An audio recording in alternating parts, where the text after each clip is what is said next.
तर आयुष्यात पहिल्यांदा पाहिलं दूधसागर वॉटरफॉल. तर आम्ही निघालोय थेट पुण्याहून आता गोव्याच्या दिशेने. कारण की मित्र म्हणाले चला आता जाऊ गोव्याला आणि करू धमाल. तर रेल्वेतून बाहेर पाहिलं तर काय एवढे सुंदर सुंदर नजारे दिसत होते ना, काय सांगू तुम्हाला. तर नाव माझं शिव आणि तुम्ही हा व्हिडिओ शेवटपर्यंत नक्की बघून जावा.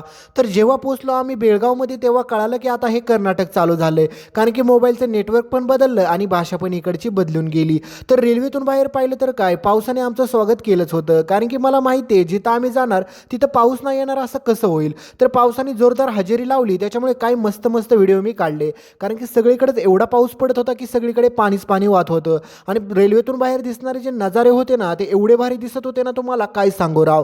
तर आत्ता वेळ आली होती दूधसागर वॉटरफॉलची. कारण की सगळेजण मोबाईल काढून बघत होते की कधी दूधसागर वॉटरफॉल येणार. आणि जसा की दूधसागर वॉटरफॉल पाहिला तर काय सुंदर दिसतो राव.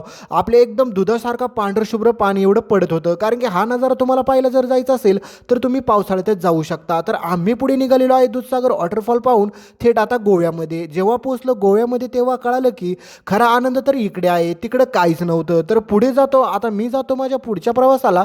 तोपर्यंत तुम्ही देखील जावा, पण जाता जाता चॅनलला सबस्क्राईब करून जावा. धन्यवाद.